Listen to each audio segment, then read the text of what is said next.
Assalamu alaikum. Wa alaikum assalam wa rahmatullahi wa barakatuh.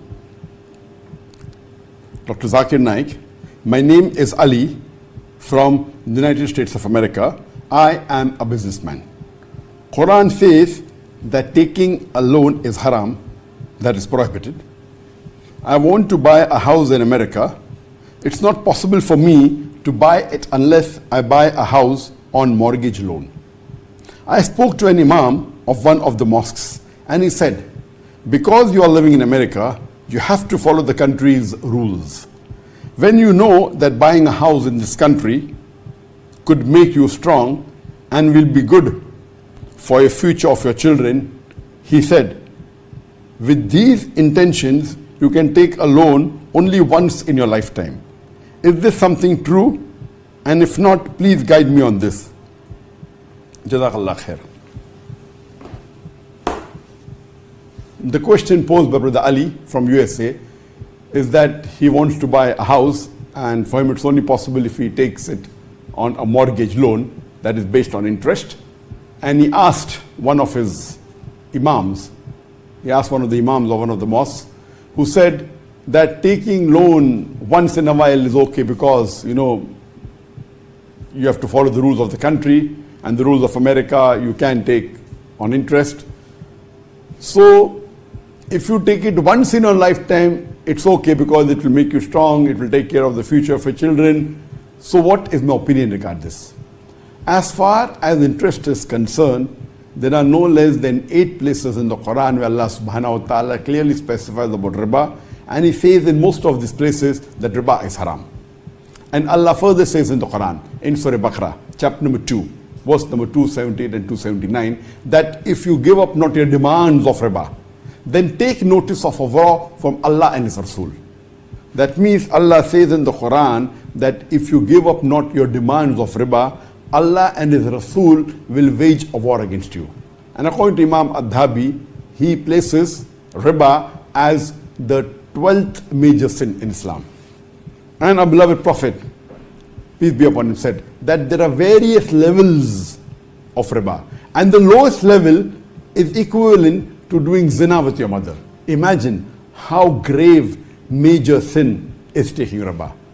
And this imam of yours, you find in the Western countries people giving their own opinions, their own views, which is not matching with Quran and Sunnah. He's saying that you know the rules of the country, so based on the rules of the country, it's no problem if you take riba once in a lifetime, it will make you strong, it will take care of your children. Imagine Allah and His Rasul will wage a war against you. However strong the countries will make you, make you the strongest man in the world, or the richest man in the world, or with the best children in the world. Can any human being in this world face a war against Allah and His Rasul? And the answer is no.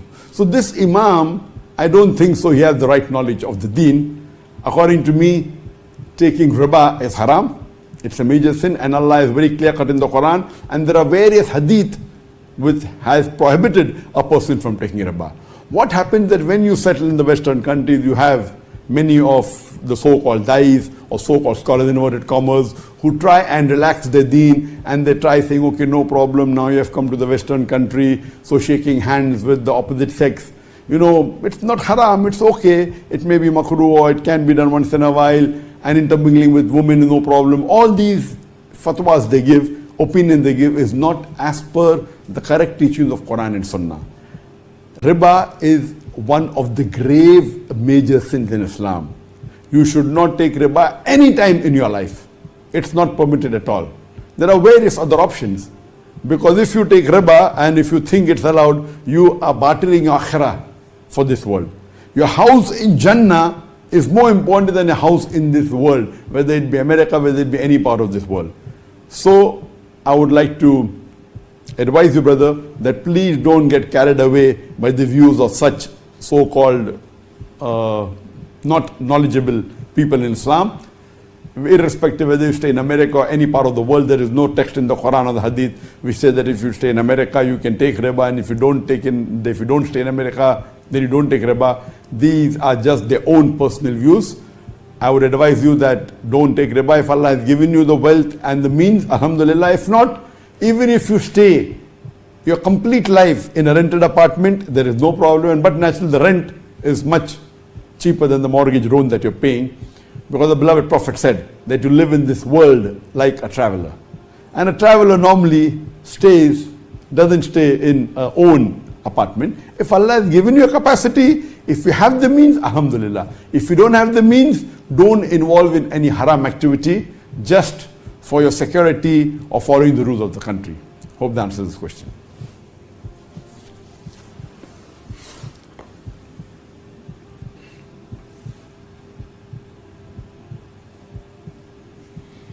The next question. Assalamu alaikum. Wa alaikum assalam wa rahmatullahi wa barakatuh. Dr. Zakir Naik. I am Aisha Shireen, a medical student from India.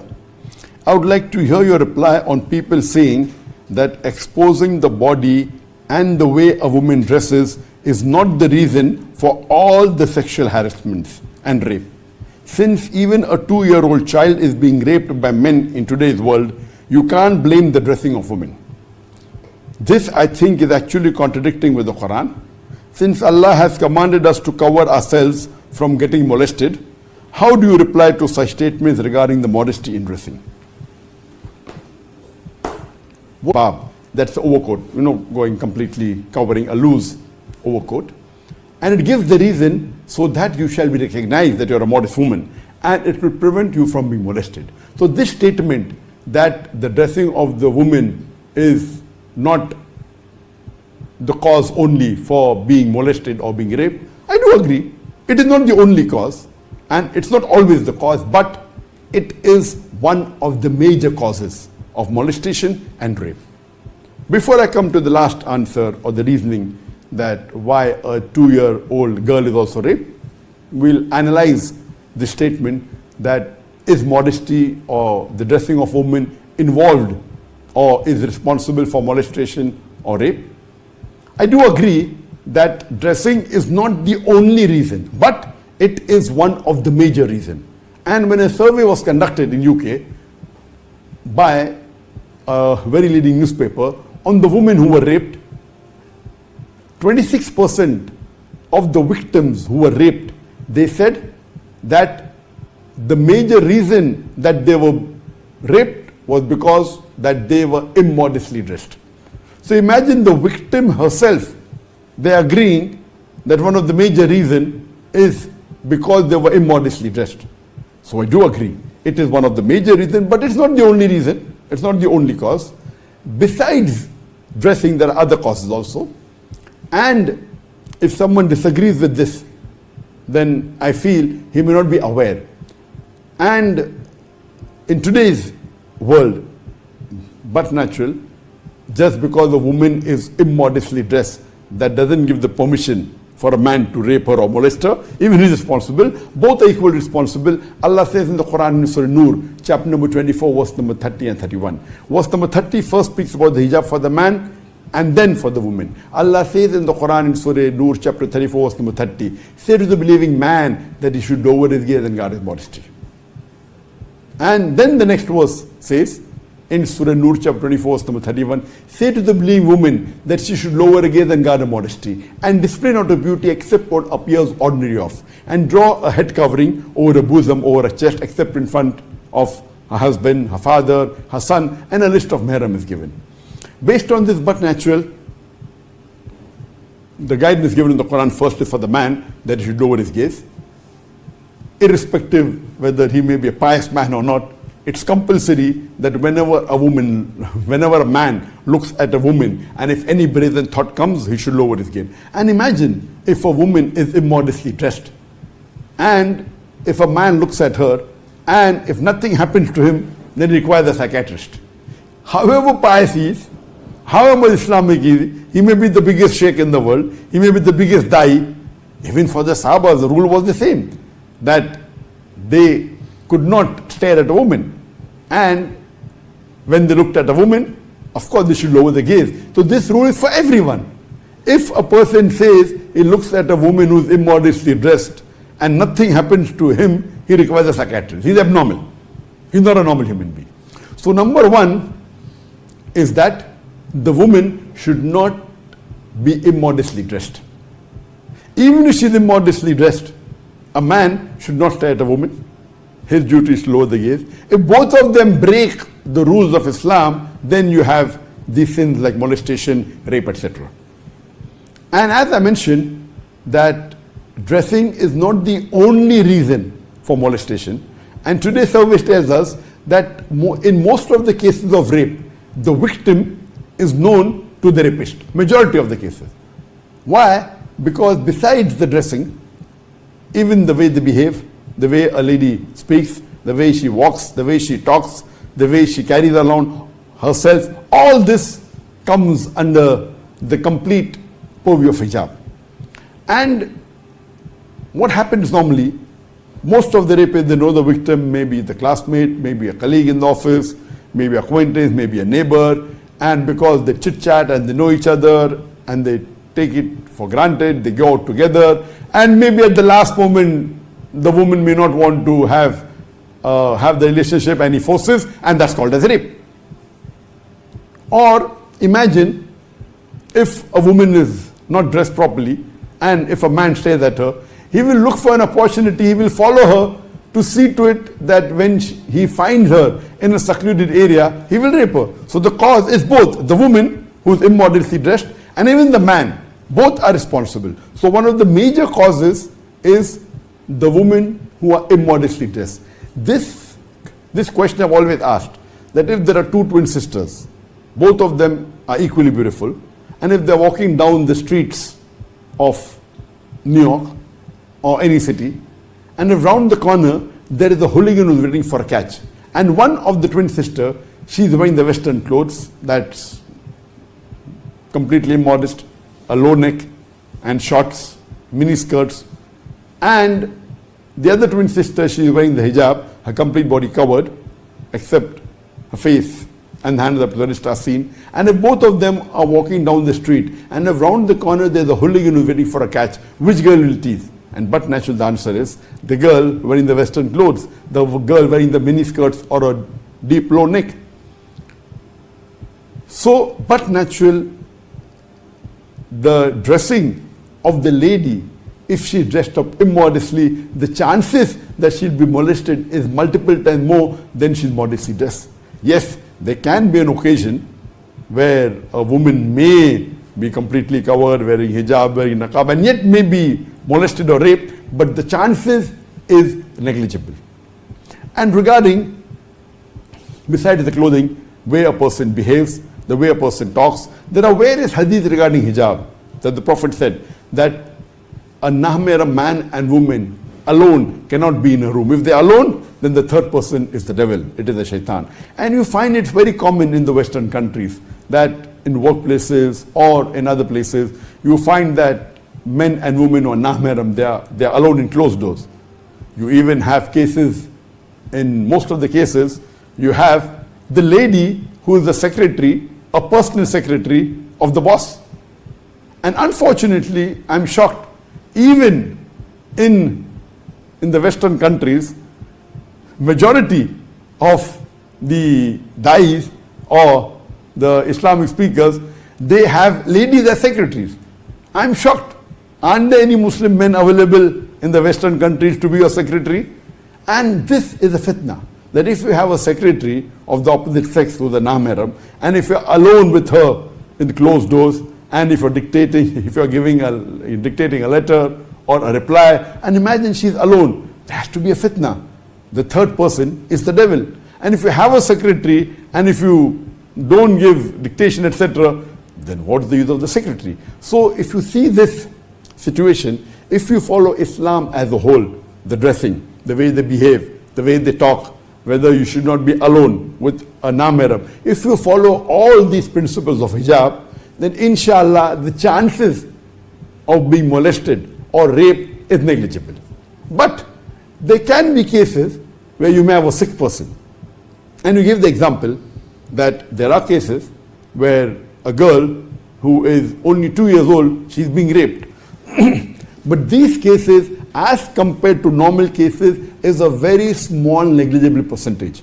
Today, according to statistics, if a lady goes to a university in USA, the statistics say that more than 97% of the women, some studies say more than 99% of the women before they pass the university, they lose their virginity.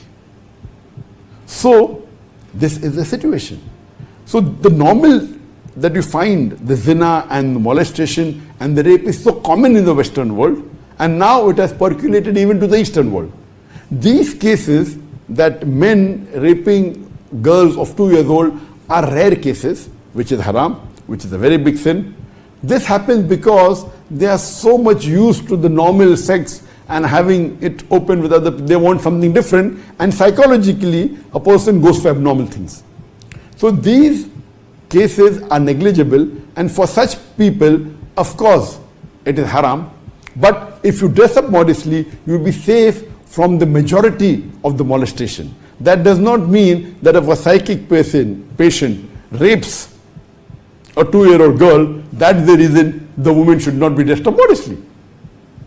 So if you dress up modestly, you will be saved from the millions of normal people. You may only have to take care of that small percentage of psychic people or the abnormal people. But a normal man, however pious he is, if you dress up immodestly and if he happen to look at you, there has to be some change.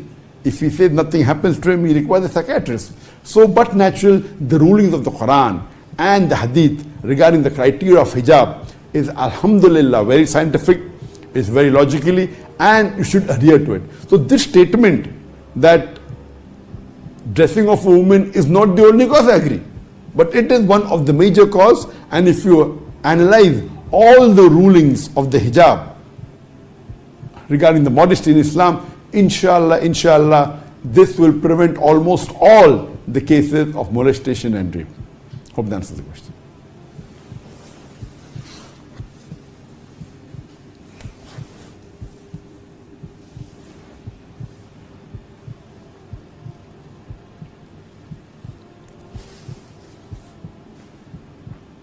The next question. Assalamu alaikum wa rahmatullahi wa barakatuh. Wa alaikum assalam wa rahmatullahi wa barakatuh. I am Hasibur Rahman, a student from Dhaka, Bangladesh. Sir, I am watching your lecture since 4 to 5 years. Alhamdulillah. I got my iman back through you. Alhamdulillah. Can I migrate from Bangladesh, a secular country without Muslim personal law, to a Muslim country such as UAE or a country that has Muslim personal law for better life and security? My second question is, how to make permissible for women scuba diving or enjoying the beach with a husband? As I'm a Muslim, I'm trying to resist myself from all haram activities and preserve myself for my wife. And I want to enjoy the beauty of earth and hang out with my wife at many places. Jazakallahu khairan.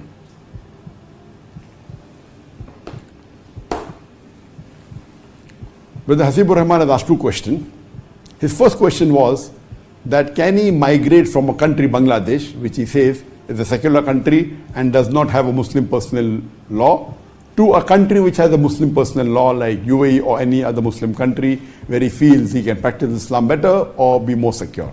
First, let me correct you that you saying that Bangladesh doesn't have a Muslim personal law is a big mistake. Yes, I'm aware that Bangladesh is a secular country, but to say it doesn't have a Muslim personal law is incorrect. If you know that during partition of India, when the Britishers left India, India was divided into two parts. One is India and the other is Pakistan. Pakistan is the only country that I know of which separated in the name of Islam and wanted to have a separate country only because of religion. But unfortunately, when the Britishers left, they divided the Muslim into three parts. You know, they gave Pakistan in two parts. One is the present Pakistan that you have, which they call it as the West Pakistan, and the present Bangladesh was called as East Pakistan. So 1/3 went to West Pakistan, 1/3 to East Pakistan, 1/3 remained in India. So Muslims were divided into three parts. That was the agenda, to divide the Muslims. But basically, when Bangladesh was formed, it was called as East Pakistan, and it was separated only because they wanted to follow Islam as a deen, as a religion. But later on, but naturally there were divisions and India supported East Pakistan and there was a war between East and West Pakistan. India supported East Pakistan, and then a new country was formed called as Bangladesh. So when this new country was formed, they changed the name from East Pakistan to Bangladesh, and then they made the constitution, and they made it a secular constitution. Whereas Pakistan originally, they wanted to follow Islam, and theoretically they say they follow Quran, and they follow the Quran and the constitution theoretically, practically something else. But in East Pakistan, Bangladesh declared itself as a secular country, same like India. But in Bangladesh, there is something called as a Muslim personal law, like in India. So every citizen has a right to follow his personal religion. Like in India, we have a Muslim personal law. Similarly, in Bangladesh also they have a Muslim personal law. So to say that Bangladesh doesn't have a Muslim personal law is a mistake, it's an error. Bangladesh does have a Muslim personal law that the Muslims can follow the religion of Islam as far as inheritance is concerned, as far as marriage is concerned, as far as divorce is concerned, as far as the personal laws are concerned. That's the different situation that in India, alhamdulillah, Muslims lived peacefully for several centuries, but later on when the partition came, there was division. At that time also Muslims had the personal law. Recently, after the BJP government has come to power about 8 years ago, and after Narendra Modi has come to power, but naturally the Muslims are being persecuted, they aren't given the rights in the Muslim personal law, and you know that the situation is deteriorating, and may Allah subhanahu wa ta'ala protect the Muslims of India. I'm aware that the situation in Bangladesh is also not very convenient for those who are practicing Islam, and I'm aware that in Bangladesh there are many Muslims who are religious people are being arrested, they are being put behind bars, some of them are put to death. I'm aware of this. But to say it doesn't have a personal law Muslim personal law is incorrect. I believe about 90% of the population of Bangladesh are Muslims. But if you say that you want to go to a Muslim country in where you can practice Islamic principles better, or a country which is more secure, there is no problem at all. You migrating from Bangladesh, which is a secular country, though majority of the citizens are Muslims, if you want to migrate to a Muslim country where Islam is followed better, whether it be the Gulf country, whether it be Malaysia, and where you find that the life is more secure, there is no problem at all. But please do not migrate to a non-Muslim majority country or to any Western country. You may think, I know many Bangladeshis or Pakistanis who have migrated from the country to the Western countries, to America, to Canada, to Europe. Let me tell you, with all the negative factors that are there in Pakistan or Bangladesh, for a Muslim living in Pakistan and Bangladesh with all the negative factors is multiple times better and safer for your deen than going and migrating and settling in a Western country, whether it be America, whether it be Canada, whether it be Australia, whether it be Europe.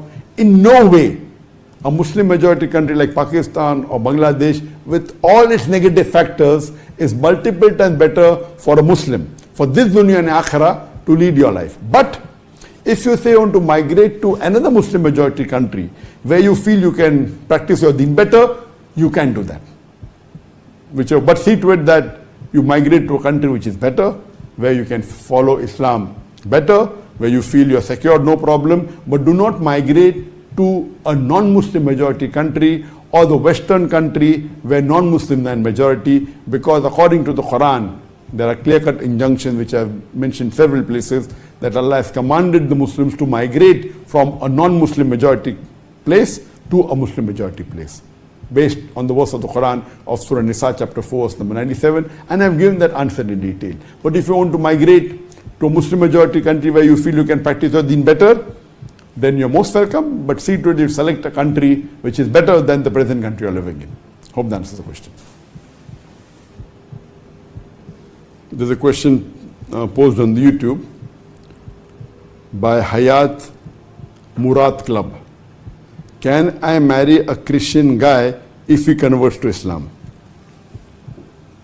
As far as marrying a Christian boy, if he converts to Islam, you can marry any person, whether he may be a mushrik or a Hindu or a Christian or a Jew, as long as he converts to Islam, alhamdulillah.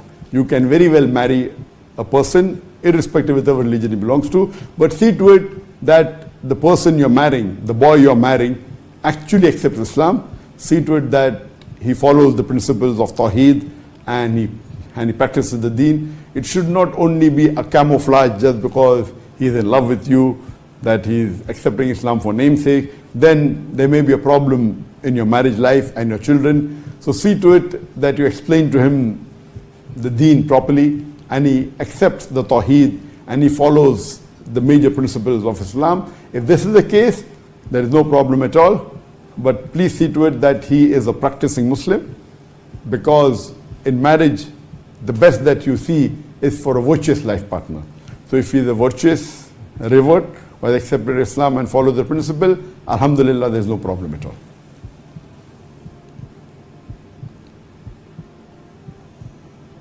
The next question posed by Just Raise: can I marry a Hindu if she is not converting to Islam? Regarding, this is a boy, a Muslim boy who might have asked that can I marry a Hindu if she is not converting to Islam? And the reply is given in Surah Baqarah chapter number 2, verse number 221, where Allah says, do not marry a mushrika until she believes. Do not marry an idol worshipper until she believes. A mu'min, a believing woman, even if she may be a bondwoman, even if she is a bondwoman, she is much better than a mushrika, than an idol worshipper, even if she allures you. She may be a beauty queen, she may be the richest woman in the world, she may be the most beautiful woman in the world, but a Muslimah, a Muslim woman, even if she is a slave woman, she is multiple times better than a mushrika, even if she allures you. And the verse continues, that saying to the woman, that do not marry your daughters to a mushrik man until he believes.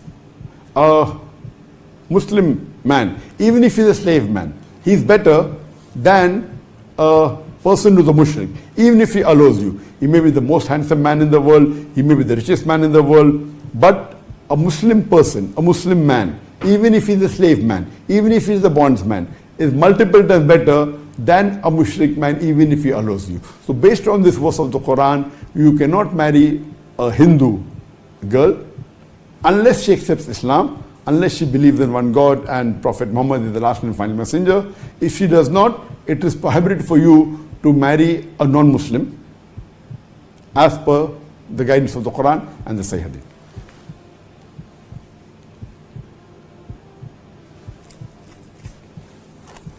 And the third question asked on the YouTube is by Muhammad Salman: I have done a very, very big sin. Will I be forgiven? Muhammad Salman has asked the question, he has done a very, very, very big sin. Will he be forgiven? Inshallah, if you seek for forgiveness in the right way, inshallah Allah will forgive. Allah says clearly in many hadith, Allah says that is there anyone who asks for forgiveness, I will forgive you. Allah says in hadith that the beloved Prophet said that Allah subhanahu wa ta'ala descends down in the last 1/3 of the night for 1 hour and he asks, is there any of my servant who wants to be forgiveness, who asks for anything or seeks forgiveness, and I will forgive him. And another hadith says that the Prophet said that Allah subhanahu wa ta'ala forgives the sin of the human beings who have sinned the full day, and when they ask for forgiveness at the night, Allah forgives them. And those human beings who have sinned the full night, and if they ask for forgiveness at the daytime, Allah forgives them. So Allah is Ghafoor Rahim. It's mentioned in the Quran several times. But there are some rules and regulations for you to be forgiven. As per the Hadith and the Islamic Sharia, there are 5 criteria for a person to ask for forgiveness. Number 1 is that you agree the thing you have done is wrong. If you have done a very, very, very big sin, so first you have to agree that the sin you have done is a sin. What you have done is wrong, you have to agree it. Number 2, you have to stop it immediately. Number 3, you do not have to do it again. Number 4, ask for sincere forgiveness. And number 5, if you can undo it, you undo it. For example, if you have robbed something from some person, very well you can go and turn back. So number 1 is agree what you are doing is wrong. So whatever sin you have done, let it be any big. Let it be the biggest sin in the world. Let it be shirk also. There's no sin which is bigger than shirk. Even if you have done shirk, first agree it is wrong. Number 2, you stop it immediately. Number 3, don't do it again. Number 4, ask for sincere forgiveness. And number 5, undo if you can. But naturally you cannot undo shirk. So as long as you ask for sincere forgiveness and you ensure that you stop it, you don't do it again, and you sincerely ask for forgiveness, inshallah Allah will forgive you. Let the sin be as big as it is. If you really sincerely ask for forgiveness, Allah is Rahman Rahim. He is Ghafur Rahim. He is most forgiving and most merciful.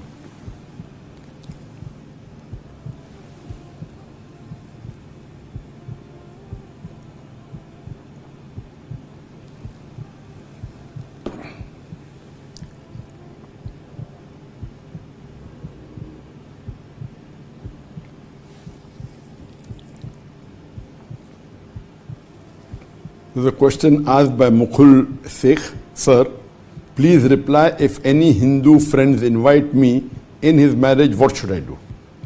Regarding can a Muslim attend the marriage of a Hindu friend or a non-Muslim? Attending a marriage function of a Hindu or non-Muslim friend is permitted as long as you do not commit anything against the Sharia. As long as you do not do anything haram, it's permitted.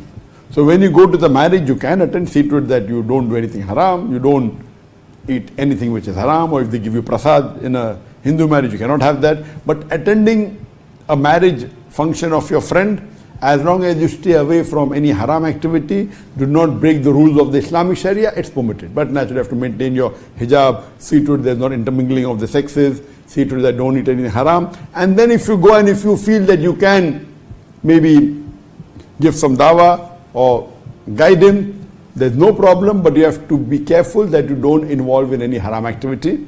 Similarly, when you go to the wedding of a Christian, as long as you don't involve in any haram activity, you don't involve in shirk, or don't involve in having any haram food, or you maintain your modesty, there is no problem. If you feel you cannot abstain from intermingling of sexes, you cannot abstain from telling I will not have the prasad, I will not have the Holy Communion if given in the church, or if you find, then don't attend is the best.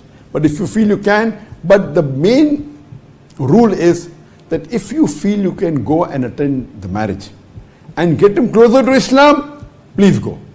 But if you feel you're just going there for fun and frolic, or you'll not do anything haram, but I want to please him, then avoid going.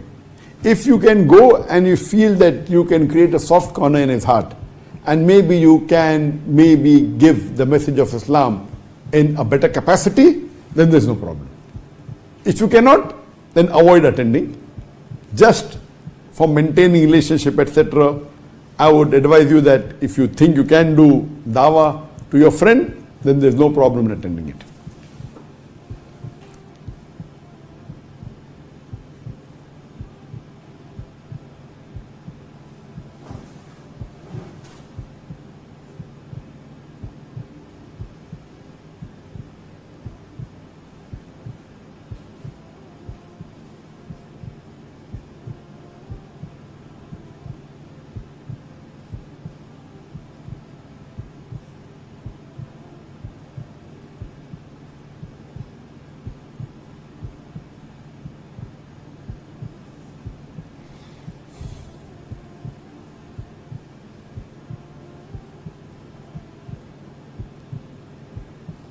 There's a question from the YouTube from Brother Faizan.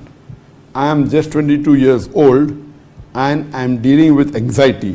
What should I do? Brother Faizan is suffering from anxiety.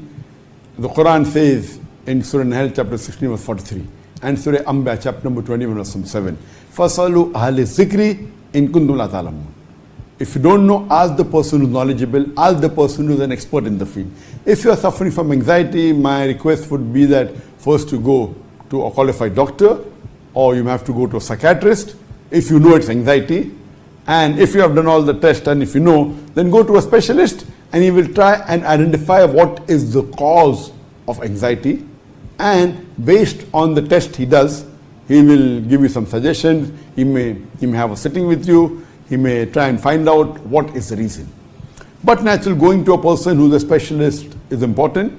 At the same time, one of the best cure for anxiety is reading the Quran along with its meaning. Because, alhamdulillah, the Quran is the most positive book in the world. It is a fountain of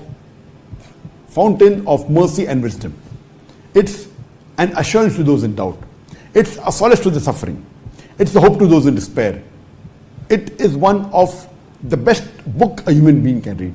So when you read the glorious Quran along with its translation, you will find that the words in the Quran, it has a soothing effect to a normal human being as well as to a person suffering from anxiety. And many a times what is troubling in your mind, when you read the Quran, the reply is there in the Quran. The Quran is a very good treatment. As the Quran says, there is shifa in the Quran, and there are verses in the Quran. In Surah Isra chapter 17 verse 81 it says, وَقُلْ جَهَلَ فَذَاكَ الْبَاطِلِ إِنَّ الْبَاطِلَ كَانَ زَهُوقًا. And the Quran, in the Quran there is healing for mankind, for the believers. So one of the treatment is that you read the Quran along with its translation. Read it in the translation, read the translation in the language you understand the best, whether it be English, whether it be Hindi, whether it be Bangla, whether it be Urdu.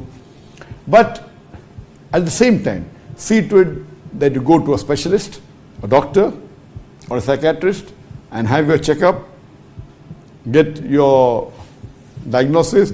You may never know, there may be a hormonal imbalance. For example, you may be having hypothyroidism. So once you do the test of TSH and T3, T4, and you come to know there are some hormonal imbalances, you take a tablet and it's cured. So doing a proper physical checkup, going to an expert and finding out what the cause, it may be a simple medication which can solve your problem. It may not be that simple. You may require a sitting with a psychiatrist, you may require some guidance, you may require some sessions. So this you have to do. Along with it, you read the translation of the Quran. Inshallah, that will cure your anxiety and your problem, inshallah.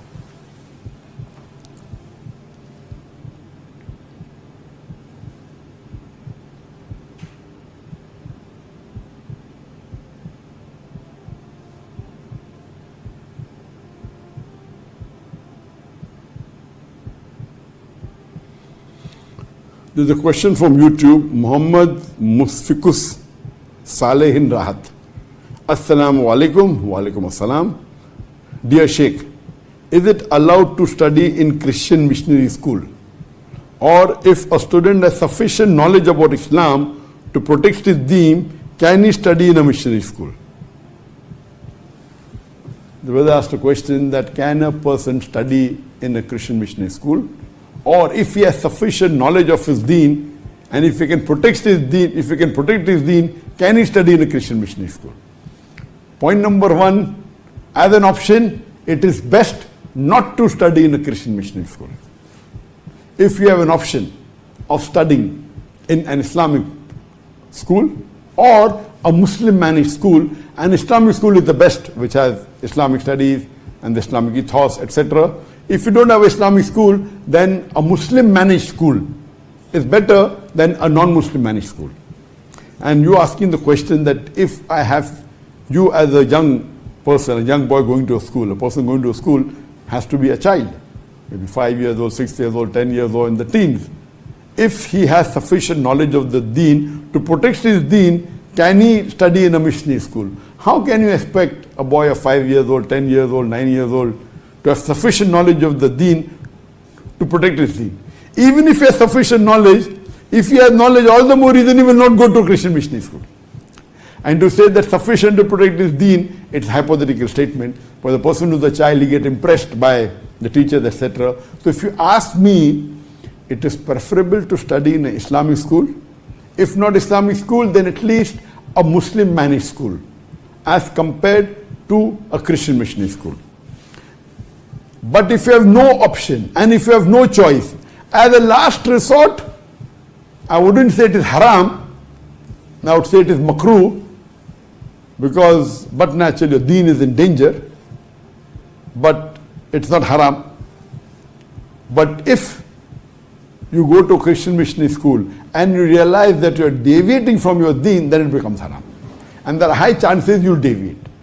But let me tell you for information that I studied from St. Peter's High School, that's in Masgon, in Mumbai, in India. It was a Protestant school. It was a missionary school, you could say. And I studied in the school, but that school, alhamdulillah, had more than 80% Muslims in it. So the students, in majority, were Muslims.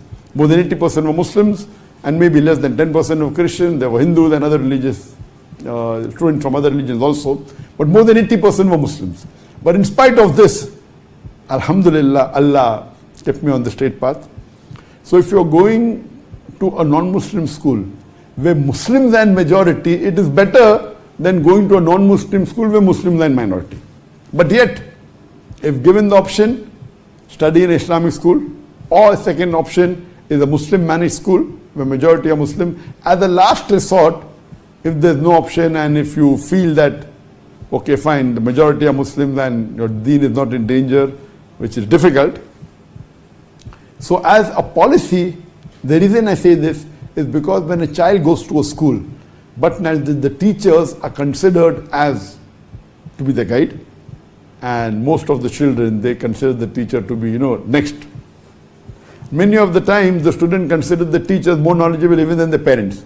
Your father may be a doctor, he may be scientifically more qualified, having a bigger degree than the teacher, but for the child, the teacher is always right. Even if your father tells you something, he may be a medical doctor, but yet, for the teacher, for the student, the teacher is always right.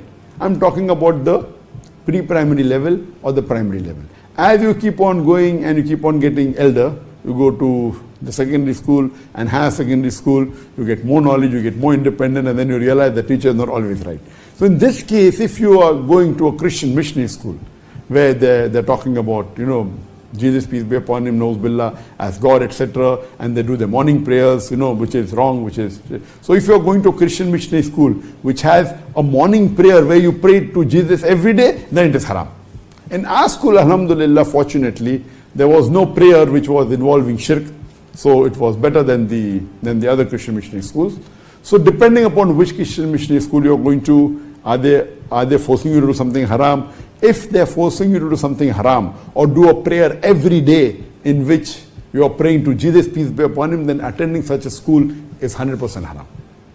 Sometimes there are Muslim managed school in which the Christian is the principal. And one such school was there in Dongri, where close to where I lived. And I was shocked when I saw the calendar, the Lord's Prayer was there. Our Father who art in heaven, hallowed be thy name, thy kingdom come. It's the verse of the Bible. You're praying to Jesus Christ. It's a Muslim managed school, but the principal was a Christian. The moment I came to know, I told my staff to contact the management, and then they removed it. Imagine in a Muslim managed school, just because the Christian was, and just because the principal was a Christian, more than 95% of the students are Muslim. Every day they were doing shirk. So, as a general policy, avoid going to a non-Muslim school, and they may be unknowingly may be involved in doing shirk, may be getting impressed by things which are wrong, which are against Islam. So best is to go to an Islamic school. Next best option is a Muslim managed school, and avoid going to a Christian missionary or a non-Muslim managed school. The higher you go, this is talking at the lower age, maybe pre-primary or primary. The more you keep on getting older and you have more knowledge of your deen, at that time you say that can you go to a non-Muslim college? I would say yes. Best option again is an Islamic college, then a Muslim managed college, a Muslim managed college, then can be a non-Muslim managed college, because there you have become an adult, you know your deen, you have become matured, you are praying 5 times a day, alhamdulillah. Then it is much more possible that you may not get involved into haram activities because now you are an adult. But in the school days where you're just 5 years old, 6 years old, 7 years old, how do you know what is haram and halal? And there are high chances that you may get involved in things which are haram. So as far as the school is concerned, best is to attend an Islamic school or a Muslim managed school. Hope that answers the question.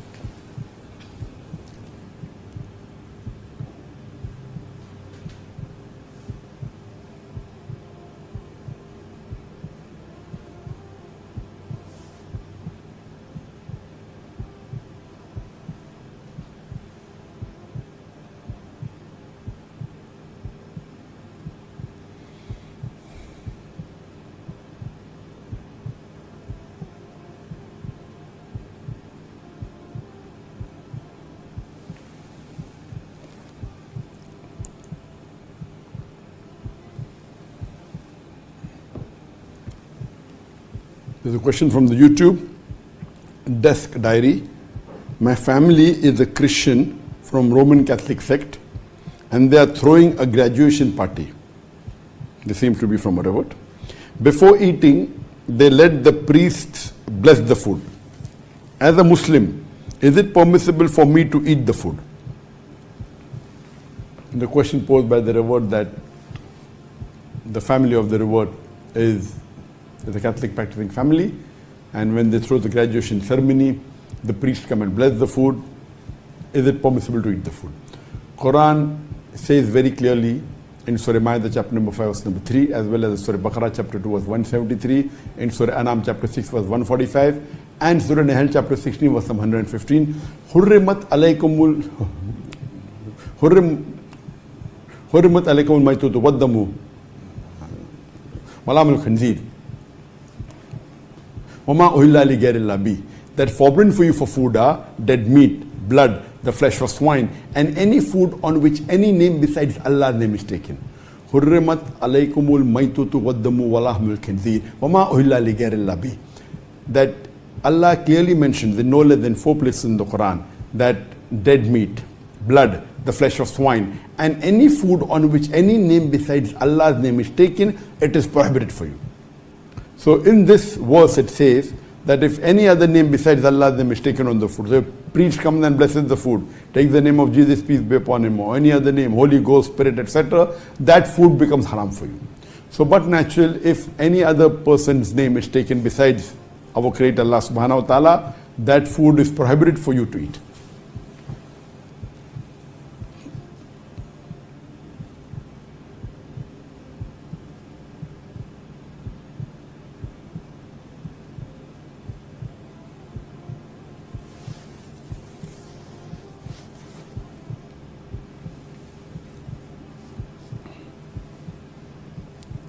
There's a question from Yasir Malik. Assalamu alaikum. Wa alaikum assalam wa barakatuh. Dr. Zakir Sahib, I am Yasir Malik from Kashmir. I have 2 requests. Kindly provide the PDF of the Q&A of these sessions. And second, kindly restart the public speeches, please, with a heart. As far as the PDF of the Q&A is concerned, you can very well go to my website, zakirnaik.com, and there's a question and answer session. And in the question and answer session, you will find 2 most common questions, or question and answer session after the lecture. And when you go to this section, the PDF is there. As far as the PDF of these, as Dr. Zakir is concerned, inshallah, they'll be uploaded soon, shortly. You can also visit Al-Hidayah. Al-Hidayah is, alhamdulillah, the largest Islamic platform of Islamic videos and as well as Islamic courses. And in these courses, all the courses that you find, they have a study guide, and along with the study guide there is a text, there's a transcript, the talk as well as the question answer session. So you can visit Al-Hidayah or go to the website. In both these places you will find the transcript. Regarding the second part of the question, or your second question, that please start giving public speeches again. Yes, you know that for the last about 2.5 years, there has been the pandemic. And I remember that the last speech I had given was towards the end of 200, toward the end of 2019. I'd given a big lecture in August 2019 in Malaysia, in Kelantan, where more than 100,000 people came in the stadium. Then after that, I went to Qatar in December 2019. I gave a talk there. When I came back, there was a pandemic, and I was supposed to give a talk towards the end of March 2020, but due to the pandemic, the whole country went into a lockdown in 2020, March 18th. And the full world, most parts of the world, there was a pandemic and there were restrictions, and because of that, we could not give public lectures, but we started the session, the online session. And because of this online session, I believe that more questions are being answered than in public lectures.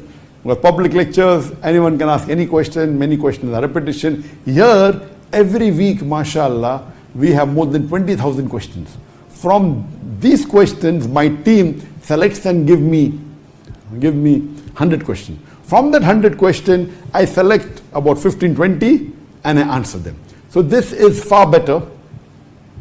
I wanted to have the live question answer session on the online since many years, but due to my schedule in India, I could not. When I did Hijrah in Malaysia, mashallah, it was possible. And this pandemic gave us a new opportunity. But because of the pandemic, yes, we could not have live audience, but we did have online. I'm not so much for online lectures, unless it's a question answer session. And again, the last lecture I gave was in January in this year, when the pandemic, when the rules and regulations were relaxed. I gave a talk in Perlis in January 2022. It was one of the first lectures that the government gave permission to, but there were restrictions and they only allowed approximately 1,000 audience. And I remember when I was in Qatar a few months back, I gave a talk in the auditorium, and there was one seat, a person was sitting, the next seat was empty, the third seat someone was sitting.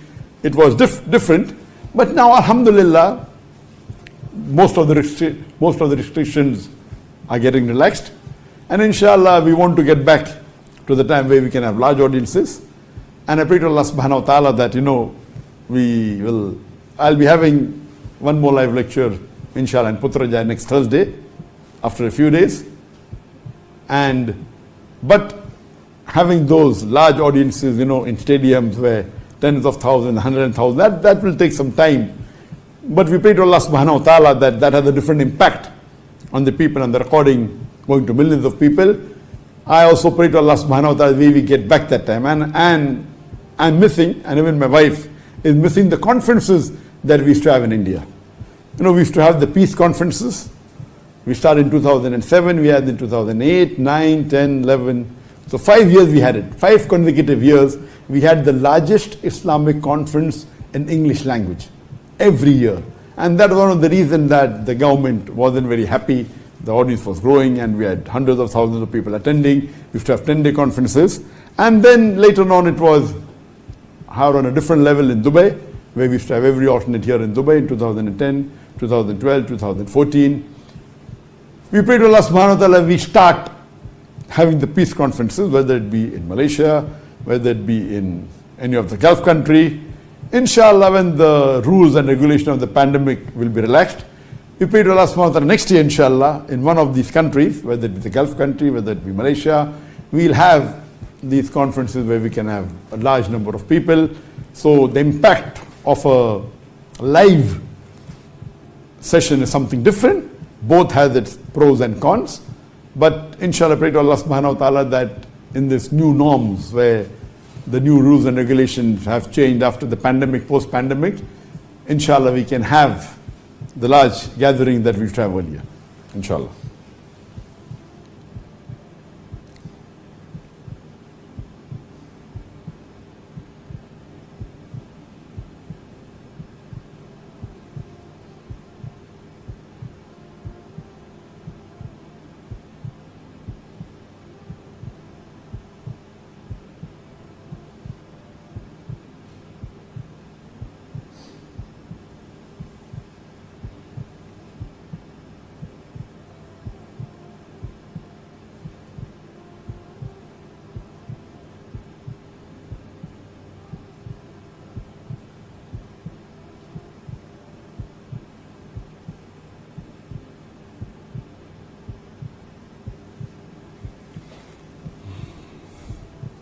There's another question from the Facebook. Dear Dr. Zakir, Assalamu alaikum. Wa alaikum assalam wa rahmatullahi wa barakatuh. I have a question. What is the reason behind the repetitive nature of supplication that has been prescribed to Muslims? I have always wondered, does one-time acceptance is not enough? Alhamdulillah, I am a practicing Muslim, but voices in my head want to understand. I wish I could call you to explain my question well. Thank you, Jazakallah khair. The question, I pose the question that what is the requirement of repetitive supplications, du'as? Is not one time sufficient for acceptance? There are many a times you pray dua once and Allah fulfills it. Many a times before you ask the dua, your desire is fulfilled. Sometimes you ask once, sometimes you ask a few times, sometimes you ask hundreds of times and it's not fulfilled. What is the reason? Allah subhanahu wa ta'ala wants to test you. Allah wants to test you how much effort can you do in wanting your desire to be fulfilled. Based on that, we keep on asking for dua, Allah subhanahu wa ta'ala. And many a times we realize that the dua is answered before you ask. Sometimes you ask the first time it's answered. Sometimes after a few times. Sometimes you ask 100 times it's not answered.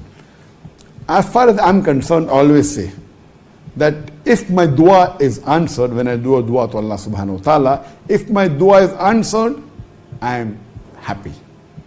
If my dua is not answered, I'm 10 times happier. Why? Because the first was my choice and the second was Allah's choice. So if my dua is answered, I'm happy because Allah has fulfilled my desire. If my dua is not answered, I'm 10 times happier because Allah, who is the knower of ilm ghaib, he has knowledge of the unseen, he knows everything. He has not answered my dua because that was his choice. He knows what is good for me and what is not good for me. Many a times you may ask a thing which is not good for you. Allah says in the Quran, you may love a thing which is not good for you and you may hate a thing which is good for you. You don't know, but Allah knows. So based on that, many a times we wonder, and I always give that example, that there was a person who was going to catch a flight. He was catching a flight from Bombay to New York, and he had a very important meeting in New York where he was going to make a profit of more than $1 million. But while he's going towards the airport, there was a heavy traffic jam. And because of the traffic jam, he misses his flight.